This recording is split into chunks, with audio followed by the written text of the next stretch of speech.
السلام علیکم، نمستے، ست سری اکال، ہیلو ایوری ون، ویلکم ہے آپ کا میرے چینل پر۔ آج سنتے ہیں نئی کہانی، آمنہ کی کہانی۔ مجھے آج بھی وہ دن یاد ہے کہ جب میں اپنی شادی کے بعد پہلی بار پاکستان آیا تھا۔ گھر کا ہر فرد ایئرپورٹ پر موجود تھا، جس میں میری 2 سالہ بیٹی رمشا بھی تھی۔ میری آنکھیں آمنہ کو ڈھونڈنے لگیں، لیکن اس کو وہاں نہ پا کے میں تھوڑا سا بے چین سا ہو گیا۔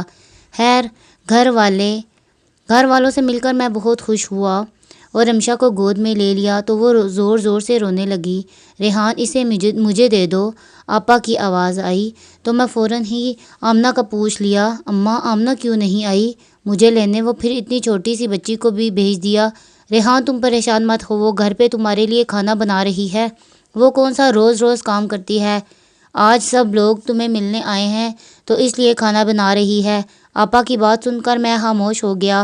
ایئرپورٹ سے گھر تک کوئی 1 گھنٹے کا سفر تھا۔ میں پورا ٹائم رمشا کو دیکھتا رہا۔ اب وہ مجھے دیکھ کر ہنس رہی تھی، سب کچھ اچھا لگ رہا تھا، لیکن دل اداس تھا کہ آج آمنہ بھی آ جاتی۔ 3 سال ہو چکے ہیں اسے دیکھے، کیا کھانا زیادہ ضروری تھا؟ ملنا نہیں؟ میرے دل میں کچھ عجیب سے سوال اٹھ رہے تھے۔ خیر، گھر کے دروازے پر پہنچے تو آمنہ کھڑی انتظار کر رہی تھی۔ وہ ہلکی سی مسکراہٹ کے بعد پانی لینے چلی گئی۔ پورا دن مہمانوں کا آنا جانا چلتا رہا۔ گھر والے بہت خوش تھے، میرے دوست احباب ملنے آ رہے تھے۔ آمنہ کچن سے نکلی ہی نہیں، کبھی کسی کو چائے پیش کر رہی تھی، کبھی کھانے یوں لگ رہا تھا جیسے میری آمنہ تو کہیں کھو سی گئی ہے۔ شام ہوئی تو کچھ رش کم ہوا اور سب کھانا کھانے میں مصروف تھے۔ سوچا کہ آمنہ کی کچھ مدد کر دوں، صبح سے بس کام میں ہی لگی ہوئی ہے۔ ابھی اٹھا ہی تھا کہ اماں نے بلا لیا، ریحان میرے پاس آ کر بیٹھ جاؤ۔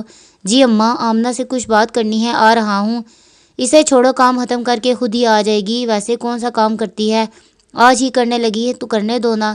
شاید یہ دوسری گانٹھ تھی جو آمنہ کے خلاف میرے دل میں لگی تھی۔ صبح جب آپا نے کام نہ کرنے کا سنایا اور اب اماں کی بات پہ میں بھی چپ سا ہو کر بیٹھ گیا اور سوچنے لگا کہ شاید اماں ٹھیک کہہ رہی ہوں گی، آخر کو وہ میری اماں ہے، غلط کیسے کہہ سکتی ہیں۔ رات کو جب سب سونے چلے گئے تو آمنہ سے کچھ بات کرنے کا موقع ملا۔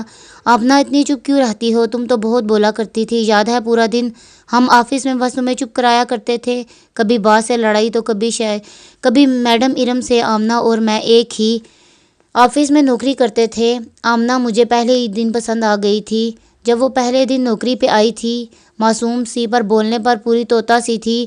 ہم نے 3 سال تک ایک ساتھ جاب کی، پھر مجھے باہر جانے کا موقع ملا تو جاب چھوڑ دی، لیکن آمنہ کو کبھی نہیں بھولا، اس کو اپنانا چاہتا تھا۔ تبھی ماں کو راضی کیا، جو کہ انتہائی مشکل کام تھا۔ خیر، آخر ہم ایک ہو ہی گئے۔ بس میں 1 ماہ کے لیے ابھی گھر ہی آیا تھا اور اپنی شادی پہ آیا۔ شادی کے بعد ادھر ادھر دعوت اور گھومنا پھرنا لگا رہا، پورا مہینہ گزر گیا، پتہ ہی نہ چلا۔ ریحان، وہ بس آمنہ نے بس اتنا سا ہی کہا تھا کہ رمشا نے رونا شروع کر دیا۔ آمنہ اس کو چپ کرانے اور سلانے میں لگ گئی۔ میری آنکھ کب کھلی پتہ ہی نہ چلا۔ صبح رمشا کے رونے کی آواز سے میری آنکھ کھلی۔ رمشا کی مسلسل آواز سے آخر میں اٹھ ہی گیا۔ آمنہ، کہاں ہو یار؟ آمنہ۔ میں رمشا لے کر باہر آیا تو پھر سے آمنہ کو کچن میں ہی پایا۔ چنے کم پڑ گئے آمنہ، چنے اور لانا۔ اماں کی آواز میرے کانوں میں پڑی تو کچھ دیر رک سا گیا۔ سب لوگ کھانے کی میز پر تھے سوائے آمنہ کے۔ اماں نے مجھے دیکھا تو بلا لیا، آ جاؤ ناشتہ تیار ہے، دیکھو تمہارے سب بہن بھائی موجود ہیں۔ اماں، آمنہ کہاں ہے؟ میں اس کو کافی دیر سے آوازیں دے رہا ہوں۔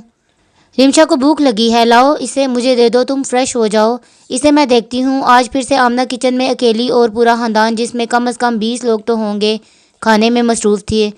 اماں تو کہہ رہی تھی کہ آمنہ تو کوئی کام نہیں کرتی، بس کل ہی کیا۔ میں نے دیکھا ہے صبح سے دوپہر اور دوپہر سے شام تک آمنہ کا بس ایک ہی کام تھا، ہر کسی کی خواہش پوری کرنے میں لگی رہتی۔ میں سمجھ چکا تھا کہ آمنہ اتنی چپ کیوں ہو گئی ہے۔ میرے گھر سے آ جانے کے بعد اپنے آپ میں تبدیلی پھر سے اس میں آنا شروع ہو گئی۔ شاید میرے جانے کے بعد سب اس پر حاوی ہو گئے تھے، تب ہی وہ تھوڑا سہم چکی تھی۔ وقت گزرتا رہا اور وہ مجھ سے کہہ دیتی کوئی کام ہوتا اور میں اس کی خوشی کے لیے اس کی مدد کو اٹھ جایا کرتا۔ آج اماں کی آواز آئی کہ آمنہ ناشتہ بنا دو، راحیلہ آئی ہے۔ راحیلہ میری آپا کا نام تھا، جن کی شادی ہمارے گھر کے قریب ہی چچا کے گھر ہوئی تھی۔ آپا تقریباً روز ہی ہمارے گھر آ جایا کرتی تھی۔ آمنہ کی کمر میں شدید درد تھا، میرے منع کرنے کے باوجود وہ کچن میں گئی اور ناشتہ تیار کرنے لگی۔ اس لیے میں آپا سے باتیں کرنے میں مصروف ہو گیا۔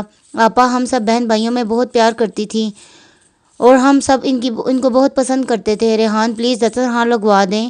میرے ساتھ میں ہاں سر ہلا کر کھڑا ہوا اور آمنہ کی مدد کرنے لگا۔ یہ بات کسی کو اچھی نہیں لگی تھی۔ جب سب ناشتے سے فارغ ہو گئے اور آمنہ بھی رمشا کو دودھ پلا کر فارغ ہو گئی اور میں ایک دوسرے سے باتیں کرنے میں مصروف تھے۔ ریحان تم جانتے ہو میں تم لوگوں سے بہت پیار کرتی ہوں، کبھی ایسا نہیں چاہتی کہ تم لوگ خوش نہ رہو، لیکن میری کچھ نصیحتوں پر عمل کرو گے تو سکھی رہو گے آگے، تمہاری مرضی ہے، میں تم پہ جبر تو نہیں کر سکتی۔ جی آپا بولیں۔ آپ کو معلوم ہے کہ ہم سب بہن بھائی آپ کی اور اماں کی بات کو ضرور اہمیت دیتے ہیں۔ ریحان تم اپنی بیوی کی مدد ضرور کیا کرو، لیکن اس حد تک جب تک وہ تمہیں کوئی نہ دیکھے۔ اچھا تو نہیں لگتا کہ تم برتن اٹھا رہے ہو اور خواتین والے کام کر رہے ہو۔ جو عادت تم آج اس کو ڈالو گے وہی کل رہے گی۔ جو اس کے کام ہے اس کو کرنے دیا کرو، آہستہ آہستہ ہی کر ہی لے گی، لیکن اگر عادت بن گئی تو تمہیں ہمیشہ اس کی مدد کرنا ہوگی۔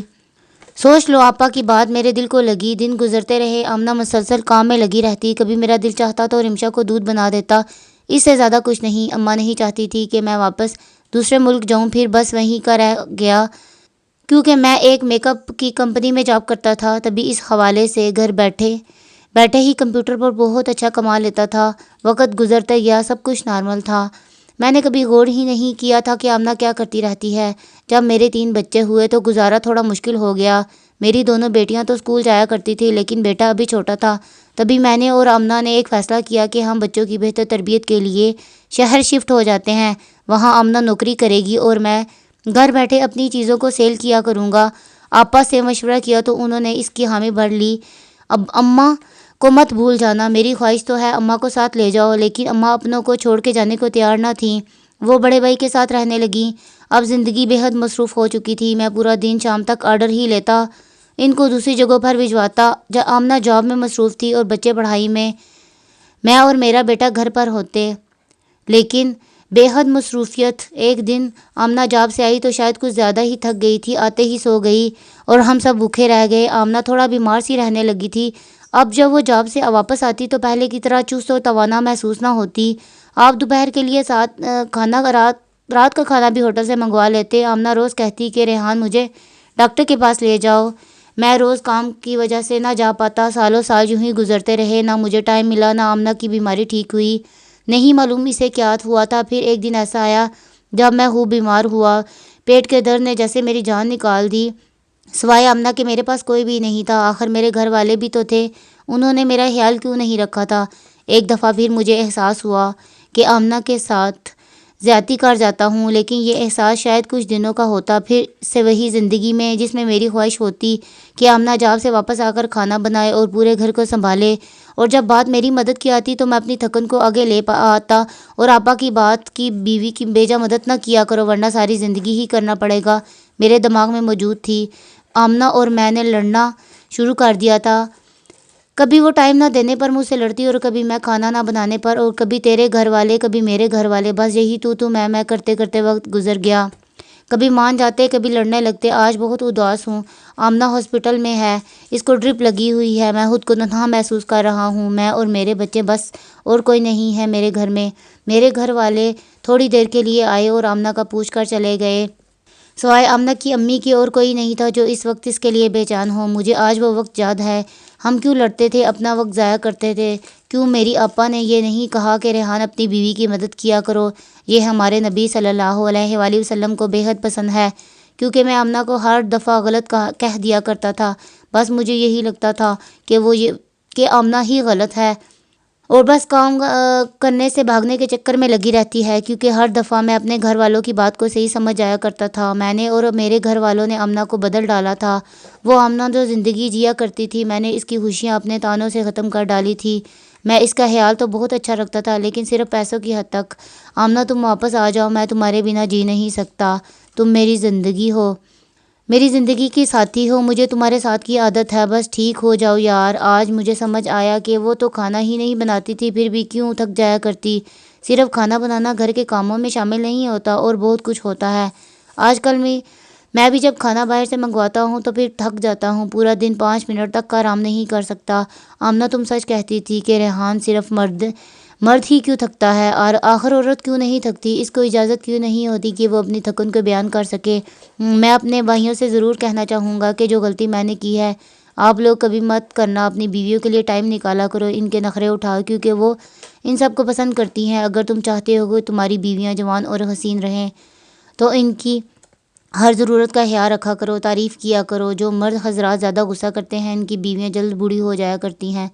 اور ایک اہم بات، ہمارے گھر والے ہم سے جتنا پیار کرتے ہیں اتنا ہماری بیوی سے نہیں کرتے جتنا آپ کی نہ کہ محلے والوں کی ہے، اور اس نے آپ کے گھر کو سنبھالنا ہوتا ہے، لہٰذا اس کو مزید مضبوط بنانے کے لیے آپ کے پیار اور مدد کی ضرورت پڑتی ہے۔ جو کام ہمارے نبی نے کیا وہ غلط کیسے ہو سکتا ہے؟ تو آپ بھی ان کا سہارا بنیں اور آپ کا گھر جنت کی مانند ہو جائے۔